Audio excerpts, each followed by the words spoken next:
Motorbikes, orange juice and whiskey. The EU strikes back at the US with tariffs targeting Republican states, bringing us closer to an all-out trade war. So how will this dispute end? And will it mean a change to the global trade system? This is Inside Story.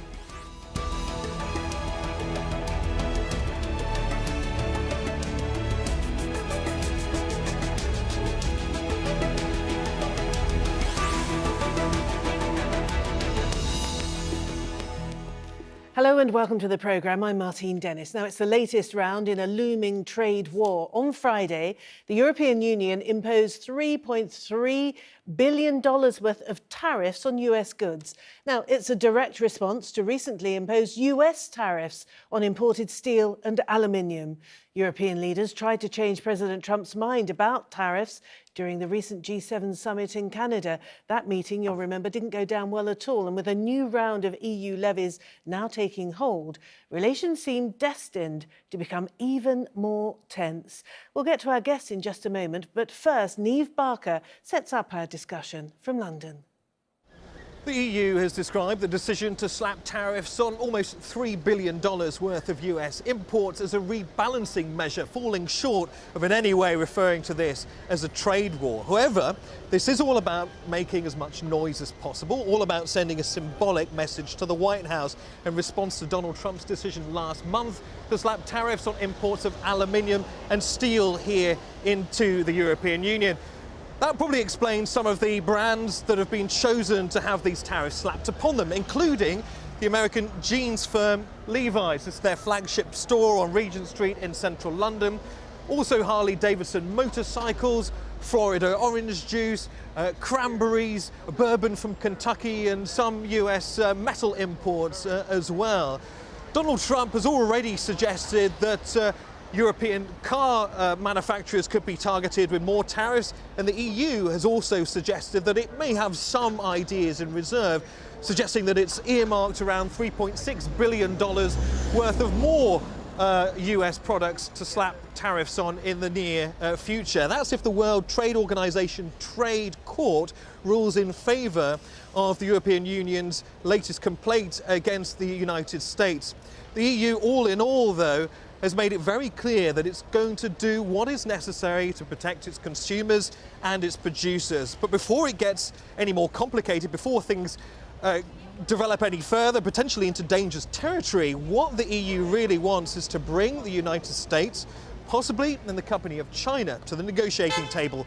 Right now, though, nobody seems to be talking. Well, as Niamh highlighted there, the new EU tariffs are carefully targeted on states that support President Trump and the Republicans. There's Kentucky, for instance, where the famous bourbon whiskey is produced. It's also the home state of Senate Majority Leader Mitch McConnell.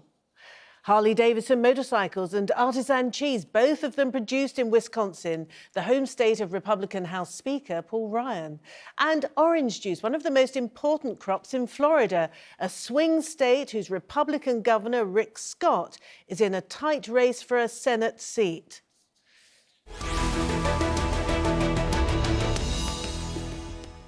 All right, let's introduce our guests now. In New Jersey, we have Stephen Rogers, a member of the Donald J. Trump for President Advisory Board. In Kuala Lumpur, we have Deborah Elms, Executive Director at Asian Trade Centre.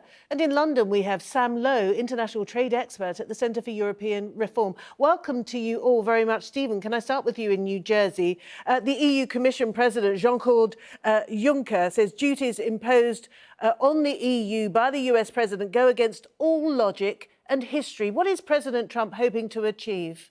Well, let's put this into perspective. None of the actions that President Trump has taken is punitive in nature. What the president wants to do is make sure that everyone is on the same playing field. Tariffs against the United States have been out of control. They've been unfair. And interesting, the president really never blamed the leaders of the EU for this. He has blamed past U.S. administrations for making bad deals. Can So I, at the end of the day, sorry, can I just yes. get a little bit more clarity on that? Because as I understand it, generally speaking, European Union tariffs are around the 3% mark and US tariffs are around the 2.3% mark. So what would President Trump actually like to see? Would he like to see both sets of tariffs come down? Would he like to see them removed completely? Is he for free trade? Well, yes, he's for free trade, and I believe he wants to see them come down, both come down. And you mentioned, or your reporter mentioned something interesting at the end of their monologue. At the end of the day, everyone is going to come to a negotiating agreement. Look, President Trump is famous for being the great negotiator. The art of the deal is what he counts on, and at the end of the day, everyone is going to sit at a table, and I believe that the tariffs are going to come down quite significantly. Let's go to Sam then. Sam in London. The EU seems to have been quite measured in terms of its response with these tariffs targeted specifically at key states, particularly, of course, in midterm election year due in November. They're designed then to have maximum political effect rather than economic.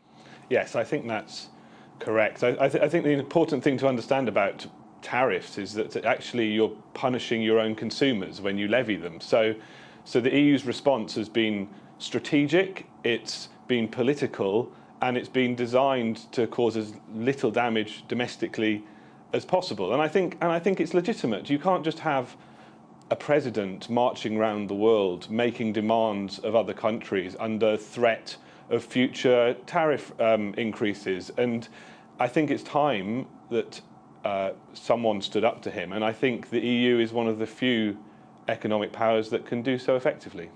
And Sam, the EU is retaining, obviously, a lot more power up its sleeve, as it were. I mean, if indeed, come the beginning of July, when we expect the impact of these tariffs to take effect, if come at that particular moment in time, do you think that the EU would go still further and unveil a new tranche of tariffs? I think it's been an ongoing debate in the European Union, not as to whether the EU should retaliate to Trump. I think that's fairly well agreed. But between the French and the Germans, the discussion has been how fiercely should we retaliate, with the French backing quite a fierce retaliation and the Germans being slightly more measured. However, the German sentiment is shifting because up until now, they hoped that this could be resolved through dialogue and that it wouldn't escalate further onto the one product the Germans are really worried about, cars. But because Donald Trump seems to be going ahead with his national security investigation into car imports now and is threatening future tariff rises on cars, I think the Germans are starting to come around to the idea that maybe this is a man that can't be reasoned with and only respects displays of force. And Deborah in KL, how does it look from there? Because, of course, we've got the US-China sanctions dispute, which is many people are already calling an all-out trade war. How does it look from where you are? Well, I think the challenge, and I apologize in advance for my voice, we've had too many trade disputes and too many speeches about trade. I think the challenge here in Asia in particular is that we are all very tightly connected through supply chains. And so what appears to be fairly targeted responses to different kinds of measures often has fallout into other unrelated sectors, into firms that didn't even know they were part of a supply chain. And so as these measures and countermeasures in different sectors, starting with washing machines and solar panels, escalating to steel tariffs and aluminum tariffs, the countermeasures in agriculture and other products, fishing boats and so forth, and now with the $50 billion worth of tariffs on 301 disputes between the U.S. and China coming very quickly, we're discovering just how interlinked firms are all around the world, but especially here in Asia, into supply chains that we didn't even know existed. And I think while you can say these are political acts, you can't forget that there are real-world implications for the firms that are affected by them. Many of these firms could potentially go bankrupt. People can lose their jobs, even if the tariffs are relatively short in nature, even if the the pain appears to be somewhat manageable, there are consequences to these kinds of things, which is why we try not to have these kinds of tariff escalations in the first place. And Stephen, coming back to you, these perhaps unintended consequences of this tariff war that has now been unleashed could impact upon US consumers themselves. And as I mentioned already, this is a highly sensitive time for President Trump, isn't it? Given that you go to the polls in November and there is battle for control of the Senate and indeed the House of Representatives at stake. Well, let's talk about that, the political implications. The EU is making a grave misjudgment about the American people, especially in those Republican districts that you mentioned earlier. President Trump is very, very popular, despite what the mainstream media here is saying. The economy is growing and getting stronger every month. So at the end of the day, he has promised he would look out for the interest of the American people first. And that's the way they're seeing this. Now, I think Deborah's right that we're finding out that there's a lot of interconnection worldwide. And that's why I said earlier, as we begin to make these discoveries insofar as how we're interconnected economically, we're going to all have to go to the table and sit down and have a conversation about this. But the president has made it clear that it's got to be fair, above and beyond anything else, fair for the American people. So, Sam, in London, so Stephen is suggesting that this could all be sorted out fairly amicably at a sit-down around the table. How likely is that, and if so, when?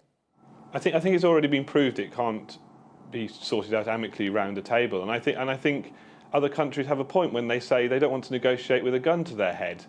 And just to go back to one of the points made earlier about we're finding out about all of this interconnection, I think there's actually an argument to be made that Trump, or at least his team, are weaponizing uncertainty in the hope that all of the one day tariffs are going up, one day they're going down, we don't know what's happening, in the hope that American businesses actually repatriate supply chains from around the world to within the US. And this is a theory that's been put forward by Meredith Crowley of Cambridge University, and I think there's something in it.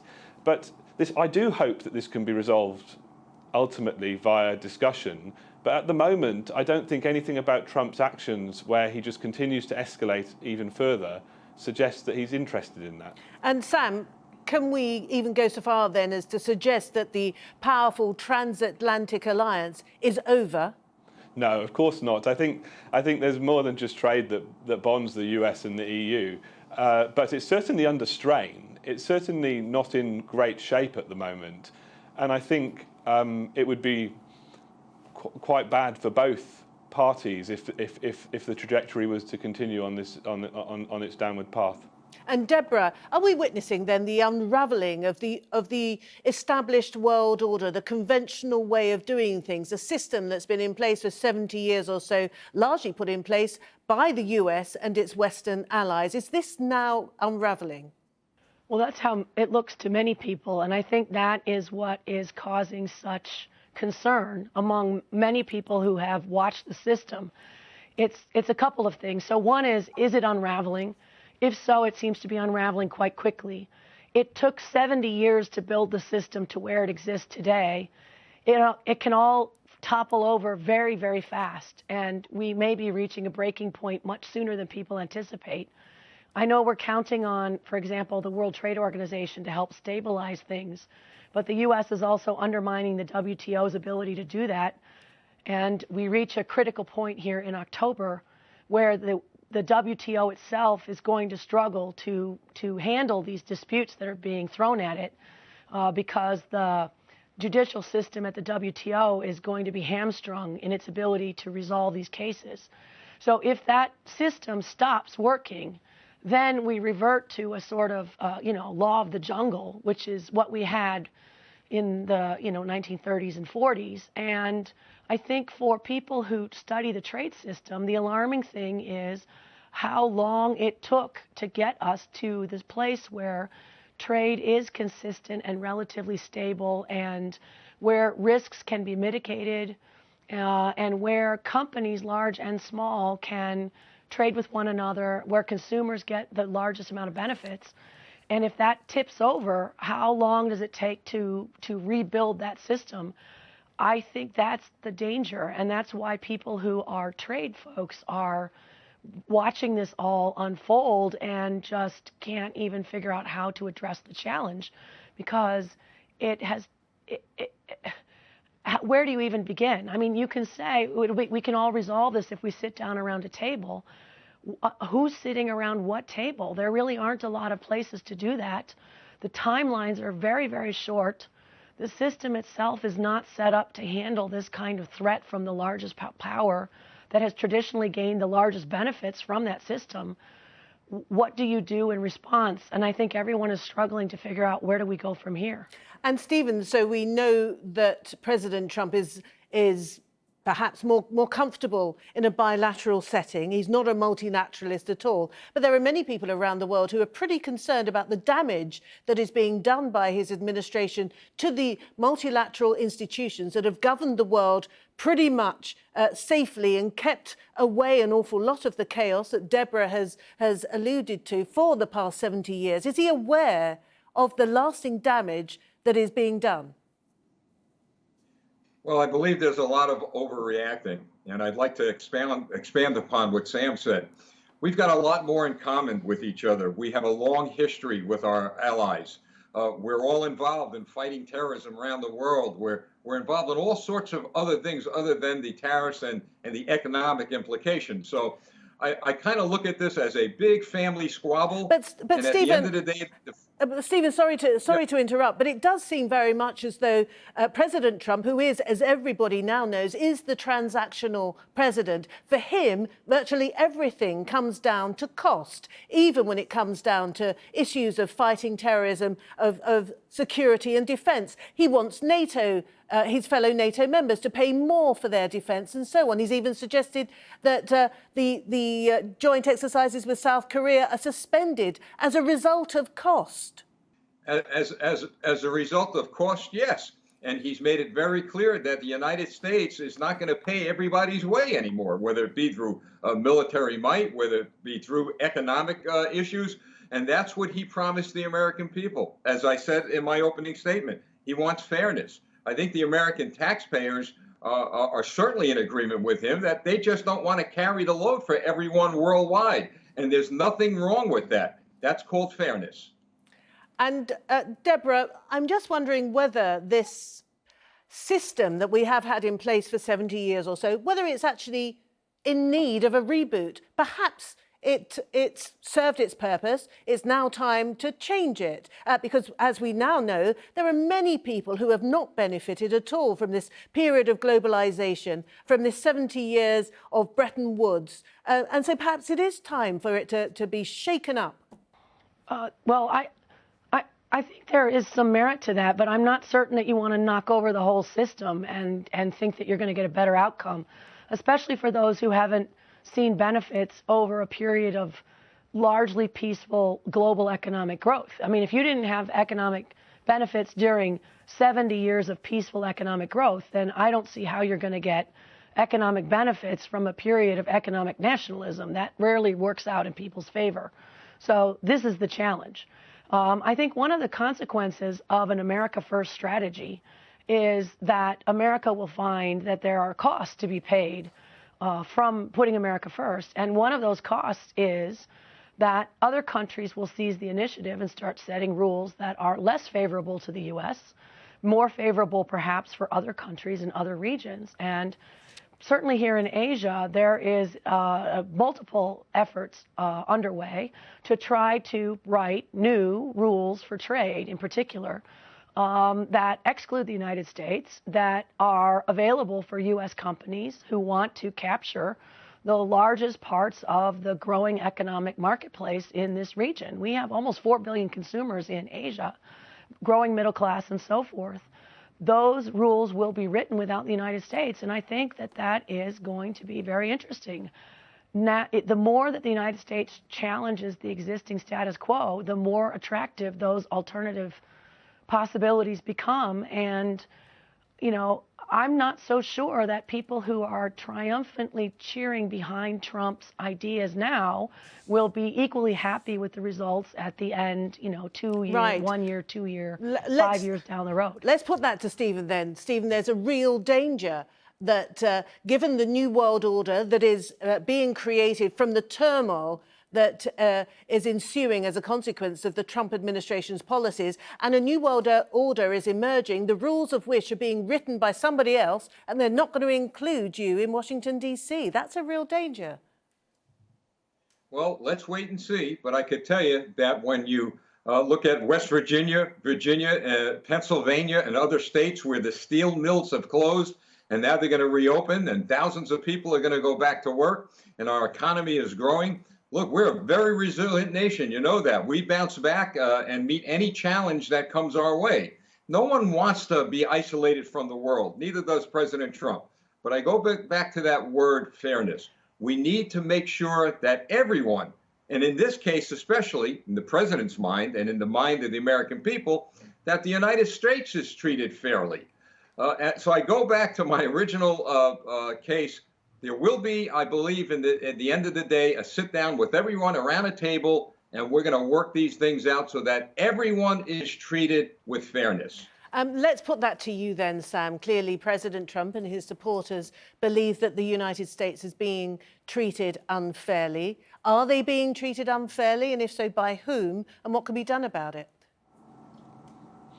It's a slightly bizarre situation when you see sort of the one global superpower sort of masquerading under a victim complex. I mean, who's treating the US unfairly? It's the rules-based system that we operate on was largely driven through at the behest of the US. And it's largely works. When we're talking about tariffs, as you said at the beginning of the programme, EU and US import tariffs in terms of on a trade-weighted basis are around 2 to 3%. They're about the same. So it's sort of, it's just difficult to understand where this complex has arisen from. But going back to one of the earlier points as well, does the US's retreat from the world provide opportunities for other nations, other groups of nations to take the initiative? I think yes. I think Trump pulling out of the Trans-Pacific Partnership allowed the EU to finalise its agreement with Japan. You've just seen the EU open up negotiations with Australia and New Zealand. We've seen it's just upgraded its agreement with Mexico. In all of these agreements, it's putting it's exporting its own regulatory frameworks, its own way of doing things. And I think there is something to be said that the US is going to find that if this continues and isn't resolved soon, and the retreat into itself, into isolationism, into its own victim complex continues, it's going to find that the world around it changes, and perhaps not in the way it likes. Steve, having heard that, how apprehensive are you that perhaps there's been a miscalculation on the part of the president and his team, and that this could indeed escalate into a full-scale trade war, of which perhaps nobody actually benefits from? I'm not apprehensive at all. In fact, I'm optimistic that it will not go into a full-scale trade war. I believe there are a lot of cool heads in the Trump administration, in the EU. At the end of the day, everyone's going to be sitting down, as I've said, and say, look, we've got a choice here. We either go down a road where everyone gets hurt, as you said, or we go down a road where everyone is going to be able to come together, solve this problem, and work together so that everyone benefits. I'm an optimist. Look, Donald Trump has made a lot of promises, and he's kept those promises. I remember with North Korea, he was being condemned and ridiculed and criticized. And look where we are today with the Korean Peninsula. We just got about everything that we wanted. Chairman Kim got the things he wanted. Why? Because at the end of the day, everyone sat down and said, where are we going with this? And I believe we're going to see a good outcome with regard to the all right, tariffs. Stephen. I mean, obviously, Stephen, there are those that point to the fact that nothing has actually happened when it comes to denuclearization on the Korean Peninsula. Having said that, let me give the final word, please, to Deborah, because I think perhaps the most stark contrast, of course, was the scenes from the G7 in Quebec and then the Shanghai Cooperation Organization meeting in complete harmony, or so it would appear, and achieving an awful lot in terms of dialogue. That contrast, I think, resonated around the world.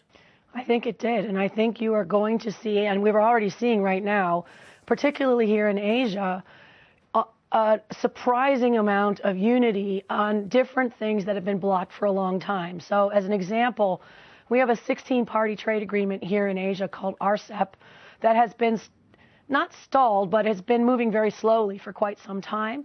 I think it will accelerate tremendously, and they are trying to have the substantial conclusion before the end of this year. I think we're going to see that done. The Trans-Pacific Partnership was going to be brought into force early next year. Many countries are fast-tracking it. It will probably be enforced before the end of this year.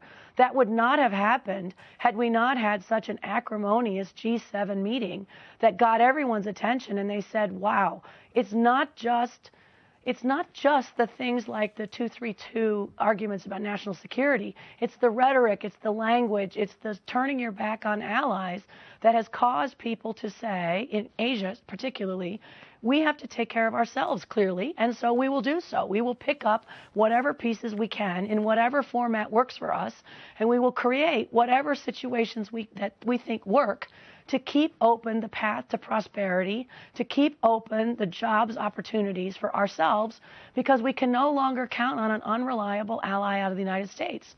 And I think that is an entirely new ballgame that we have never faced before. All right. Can I thank you all very much indeed. Deborah Elms, thank you for powering through with a bit of a dodgy throat. Thank you very much indeed. Stephen Rogers, thank you very much. And Sam Lowe, thank you very much. And as ever, thank you for watching the programme. You can see it again anytime you like by going to the website, aljazeera.com. Should you want further discussion, go to our Facebook page, facebook.com/AJ Inside Story. You can also join the conversation on Twitter. Our handle is @AJ Inside Story. I'm @Martine Dennis. From the whole team here in Doha, it's bye for now.